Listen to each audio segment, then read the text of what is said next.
성경에 보면은 부른다는 그런 단어가 있는데 한 세 가지로 이렇게 쓰이더라고요. 부른다. 하나님께서 미리 정하신 자들을 부르시고 하나님께서 부른다. 그러니까 이제 구원의 자리로, 은혜의 구원의 자리로 초청할 때 부른다, 그렇게 표현되어 있고요. 두 번째는 보면은 모세를 부르시고 모세야 모세를 불러요. 그래서 사명을 주죠. 그 자리는 소명의 자리라고 그래요. 소명의 자리는 하나님이 부르시다, 콜링이라 하죠. 불러서 사명을 줍니다.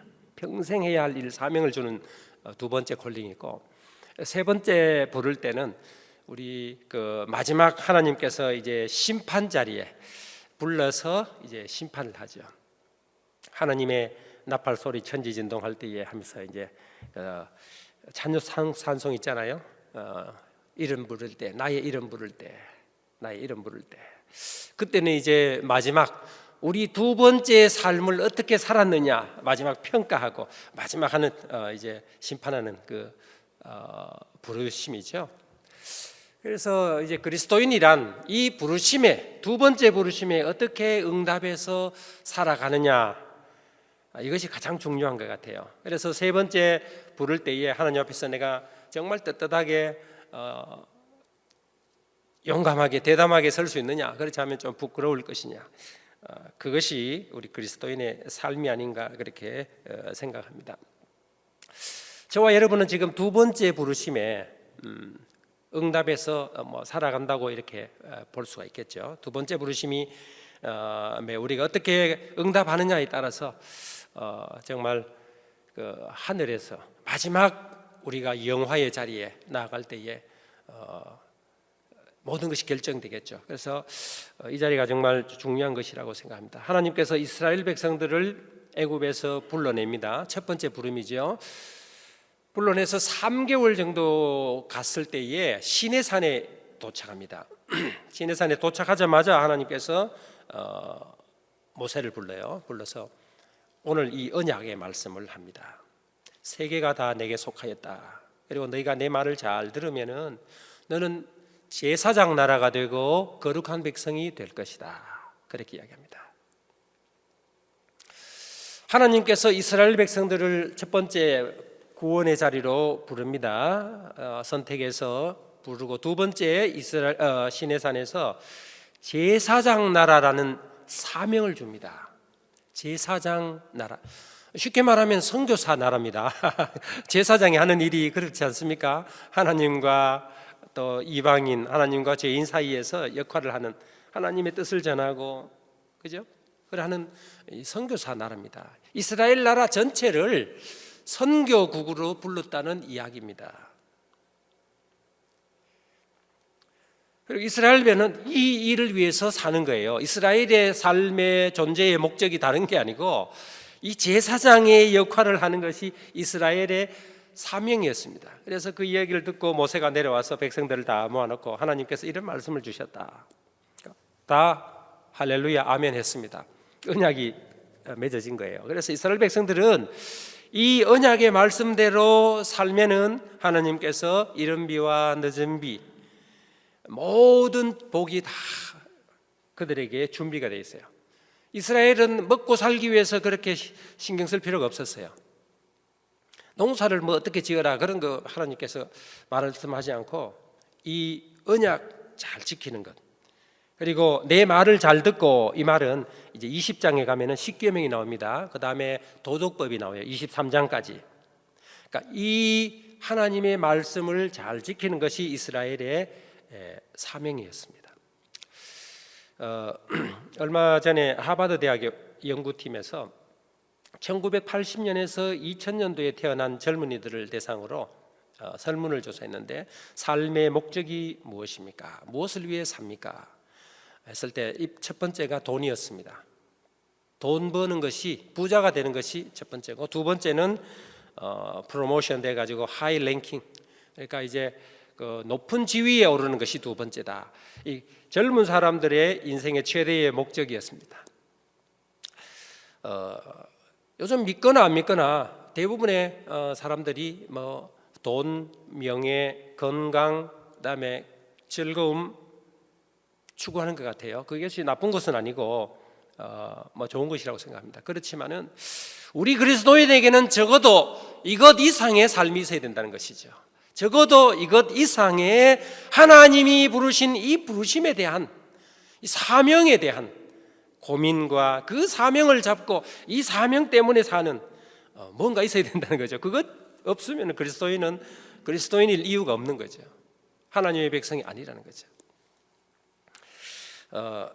그래서 이 이스라엘 백성들이 이제 그 하나님의 말씀을 받고 이스라엘 그 사명대로 어떻게 잘 살았느냐 하면은 그렇지를 못했습니다. 여러분 잘 아시는 대로 실패의 삶이었습니다. 아무리 하나님께서 설득을 하고 선지자를 보내고 해도 실패했어요. 결국은. 그리고 오늘날 우리에게 이방인이었던 우리에게 제사장 나라로 다시 사명을 주셨습니다. 하나님의 기이한 덕을 전하게 하기 위해서 베드로전서에 보면 우리를 다시 세웠습니다. 거룩한 백성과 하나님의 나라로 세웠다고 말씀했습니다. 자, 우리가 이제 세 가지를 좀 알았으면 좋겠다 싶은데, 첫 번째는 하나님께서 세계가 다 내게 속했다, 이 본문에 말씀합니다. 세계가 다 내게 속하였나니. 자, 세계가 다 내게 속하였다, 이 말씀은 어떻게 할 수 있습니까? 우리 하나님이 천지를 창조했기 때문에 이 말씀을 하실 수 있는 거예요. 하나님께서 만드셨으니까 다 내 것이라는 거죠. 그죠? 하나님께서 천지를 창조하셨다는 거예요. 만드셨어요. 그러니까 이 천지를 창조하신 하나님이 이 온 우주가 다 내 것이, 이스라엘 너희들만 내 것이 아니고 이 세계가 다 내 것이다. 그 주변에 있는 모든 국가가 다 내 것이다. 그렇기 때문에 너희들을 선교사 나라로 세운다는 거죠. 제가 사역하고 있는 미얀마나 태국도 다 하나님의 백성입니다. 하나님께서 다 돌아오기를 원하시는 백성들이에요. 그래서 선교사를 파송하는 거죠. 하나님의 것이 아프리카나 미국이나 한국이나 일본 다 마찬가지. 하나님의 백성 돌아오기를 바라는 거죠. 다 하나님께서 창조하셨기 때문에. 저기서 저는 이제 이 말씀 속에서 하나님이 세상을 창조하시고 그 능력으로 지금도 세상을 다스린다는 겁니다. 믿습니까? 이게 저는 인생에 있어서 가장 중요한 것이라고 생각해요. 하나님이 지금도 다스리신다.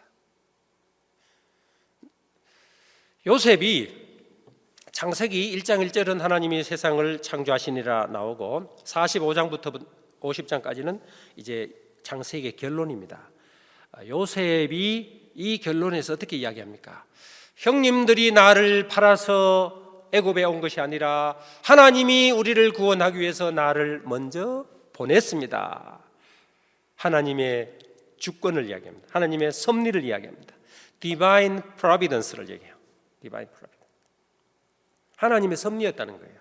자, 여러분 이거 믿습니까? 여러분이 이곳에 있는 이유, 왜 여기 있을까? 왜 나는 미국에 있을까? 이거 여러분 하나님의 섭리를 믿지 않으면 내가 그냥 어찌어찌 하다 여기 와서 그거 비참한 거죠. 나를 보내시니까 하나님이라는 이 분명한 믿음이 없으면 이 삶이 좀 가치가 없는 거 아니에요. 제가 이제 97년도에 찬영전도사가 두 돌 되었을 때 95년도 태어났으니까 97년도에 미얀마로 파송을 받았습니다. 24년 이제 사역을 하는 건데 미얀마에서 또 태국에서 있는데 태국에는 미얀마 이주 노동자들 난민들이 한 350만 명에서 400만 명이 넘어와 있어요. 이 청년들이 주로. 그래서 이제 그 태국 치앙마이에서 본부를 두고 전 태국 전역을 미얀마 사람들이 사는 도시는 다 간 거죠. 그래서 교회를 개척했어요. 그래서 태국에 미얀마 사람들이 그래도 뭐 한 100명, 몇백 명 단위로 사는 도시는 교회를 다 세웠어요. 한 60개 정도 세웠어요. 1년에 한 3개 정도를 하나님께서 이렇게 세우도록 허락하시더라고요. 제가 세운 건 아닙니다. 분명히 말씀드리지만 선교는 제가 한 것이 아니고 하나님이 하시고 저를 그냥 써주신 거예요. 도구로. 툴이었죠. 하나님이 하신 거예요. 이거 분명히 해야 되고 뭐 저기 태국인데 한 60개 정도 있어요. 다 표시는 못했고. 근데 이제 처음 치앙마이에서 교회를 개척했는데 어느 날 한 자매가 이제 간증을 하는데 자기가 미얀마에서 불교였고 하나님에 대해서 예수님에 대해서 한 번도 들어본 적이 없대요. 그런데 돈 벌려고 태국에 와서 전도를 받고 예수님을 영접을 하고 너무너무 좋더라는 거예요. 그래서 간증을 하는데 내가 돈 벌려고 태국에 온 것으로 생각했는데 보니까 하나님이 나를 이곳에 보내서 예수님 믿게 하려고 나를 보냈다. 그렇게 고백을 하더라고요. 그러니까 이 자매는 이 타향살이를 하면서도 하나님이 나를 인도했다는 분명한 이 의식이 있었어요. 그리고 교회에서 열심히 섬겼어요. 신랑도 전도해가지고 예수님 믿고 아이들도 교회 옆에 살면서 집도 교회 옆에 얻어가지고 봉사를 하고 이 하나님이 나를 보냈다 이 믿음이 있으니까 정말 즐겁게 기쁘게 열심히 섬기는 거죠. 여러분 하나님께서 이곳에 보냈다는 이 사실을 기억하시고 오늘도 하나님이 무엇을 위해서 이곳에 보냈을까? 나는 어떻게 살아야 할 것인가? 여기에 대한 고민, 이것이 우리 두 번째 콜링에 대한 응답이 아니겠습니까? 사도 바울을 하나님이 두 번째 부르지요. 두 번째 콜링 이제 부를 때 사울아 사울아 다메섹 도상에서 부를 때 사도 바울이 두 가지 위대한 질문을 합니다. 주님이 부를 때 사도 바울이 그때는 사울이었죠. Who are you, Lord? 누구십니까? 신에 대한 질문입니다. 신적 질문. 그러니까 하나님과 나에 대한 하나님에 대한 질문을 해요. 예수님에 대한 질문을 해요. 구원자에 대한 질문. 이거는 인류가 할 수 있는 가장 위대한 질문 아니겠습니까? 우리 구원자에 대한. 그러니까 주님과 나와의 관계가 가장 인생에서 중요한 건데 이 질문을 하는 거죠. 여러분 이 질문이 분명히 해결돼야 됩니다. 주님과 나와 이게 분명히 해결돼야 되지 긴가민가 하면 안 되고. 두 번째 사도 바울이 What shall I do? 내가 무엇을 할까요? 우리 그리스도인이면 적어도 이 질문은 반드시 있어야 된다고 생각해요. 저는 고등학교 때 이 질문을 했어요. 제가 시골에 조그마한 거창고등학교라고 기독교 학교를 졸업했는데 그 학교에서는 계속해서 아이들에게 정의와 사랑과 어떻게 살아야 할 것인지를 고민하게 만들어요. 제가 한참 감수성이 예민한 시기에 어떤 그런 고민을 가지고 새벽에 교회를 갔습니다. 새벽 기도를 매일 갔어요. 고등학교 고3 때 하루에 4시간 자면서도 제가 새벽 기도를 안 빠졌어요. 하나님, 내가 어떻게 살아야 할까요? 무엇을 위해 살아야 합니까? 한 번 사는 이 인생을 어떻게 사는 것이 후회 없고 가치 있고 보람 있는 삶이 될까요?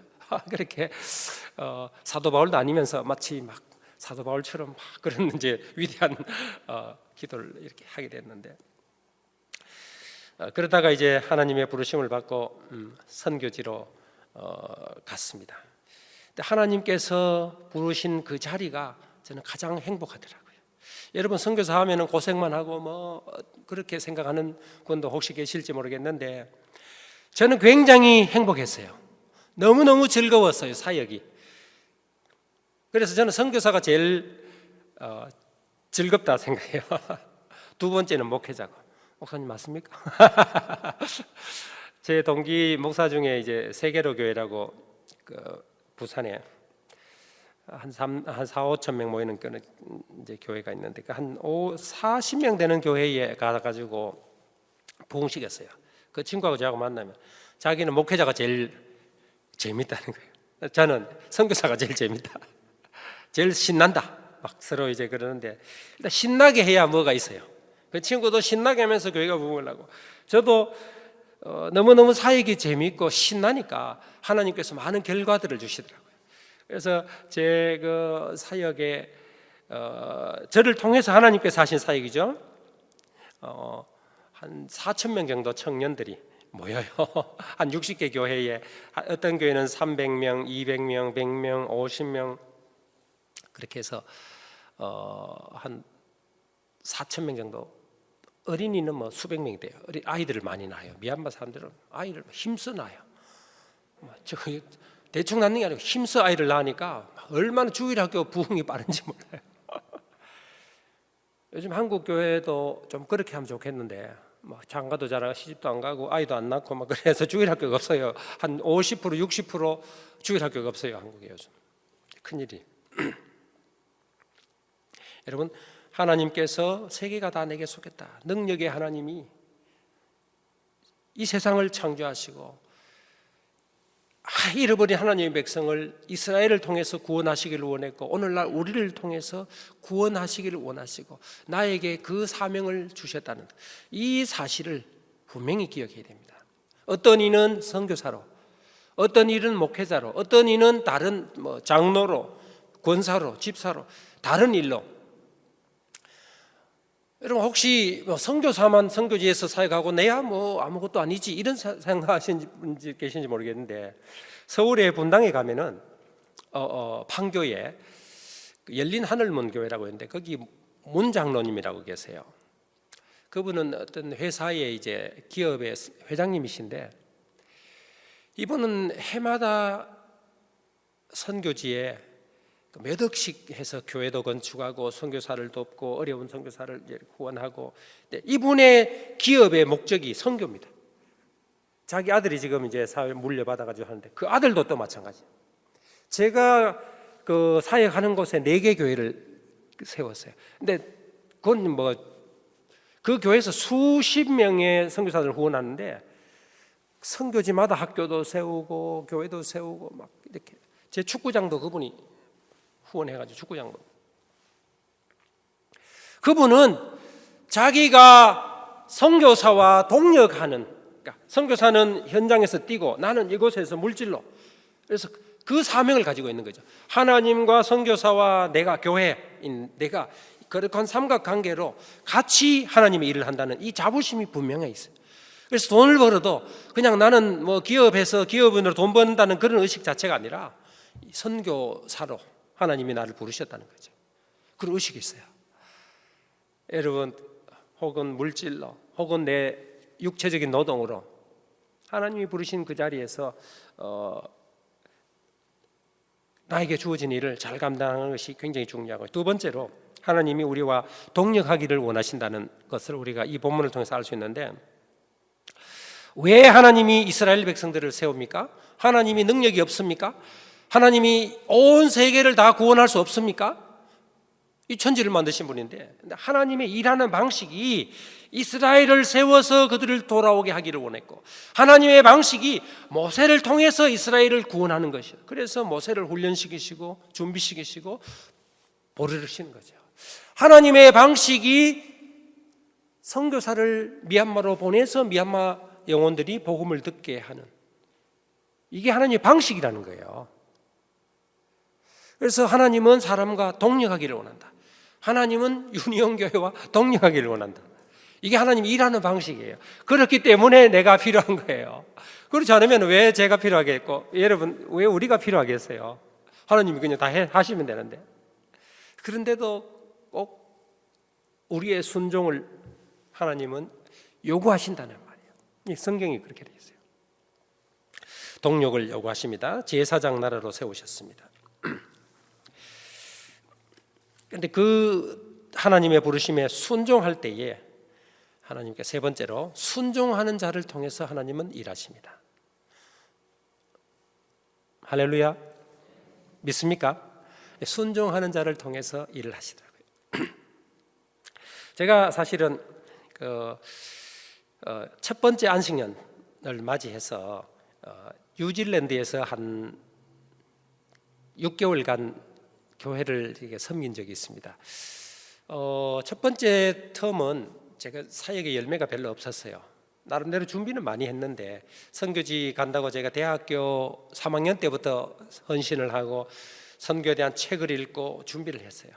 영어도 하고 음악도 하고 태권도도 4단 단증을 이렇게 하고 막 준비를 제 나름대로는 막 최선을 다했어요. 대학원도 이제 THM 그 당시에 이제 혹시 교수 사역도 할 수 있다 생각해서 하고 그런데 한 텀을 마치고 날 때 좀 사역의 열매가 없었어요.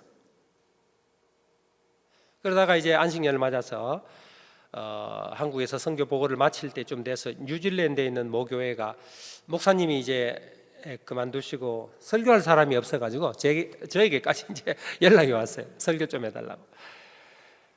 그때 우리 찬영 전도사가 이제 초등학교 1학년 막 들어갈 무렵인데 이제 갔죠. 가서 6개월 정도 사역을 했어요. 교회 가 보니까 좀 어려웠던 교회예요. 교회가 목사님하고 좀 갈등이 있어서 목사님 나가시고 교인들은 상처받고 한 교회인데 저는 그걸 모르고 갔죠.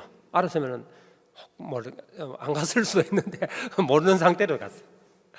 그래 가서 6개월 사역을 하고 나니까 교회가 회복이 됐어요.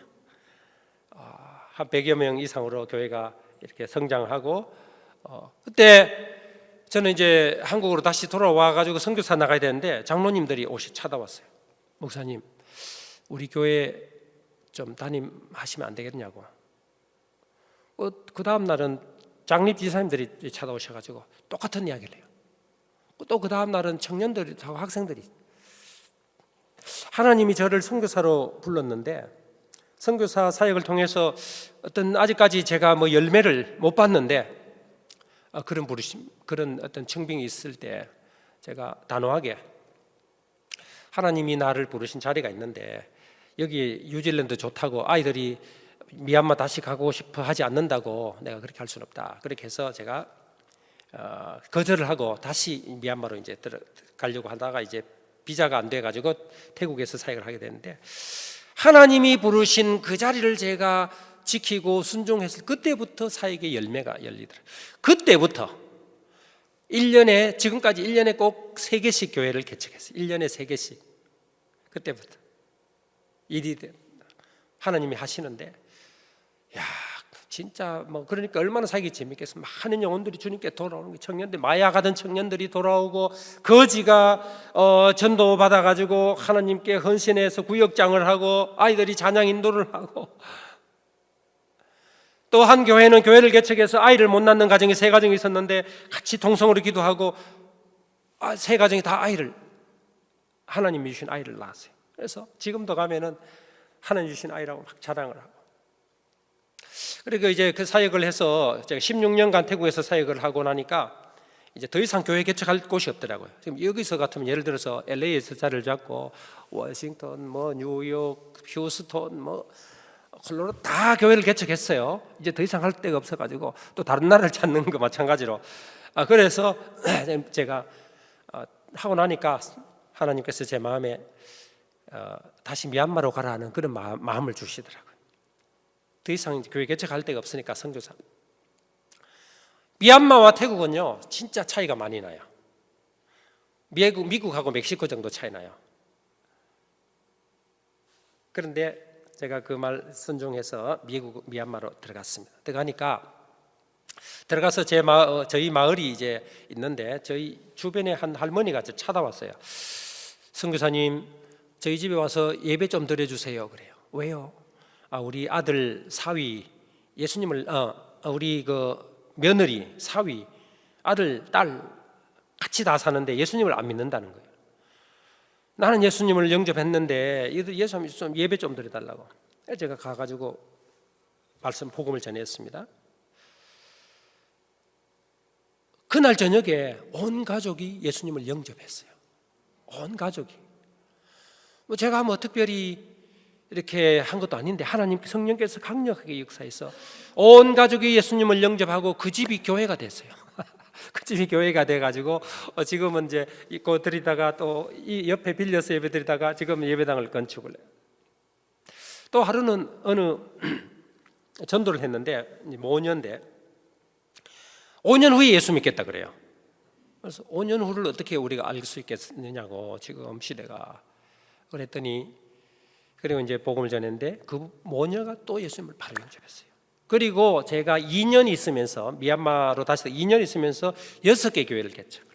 하나님이 시키시더라고요. 그래서 제가 만약에 그 부름에 순종을 안 하고 태국이 좋은데요. 태국에는 똠양꿍도 있고 맛있는 것도 많아요.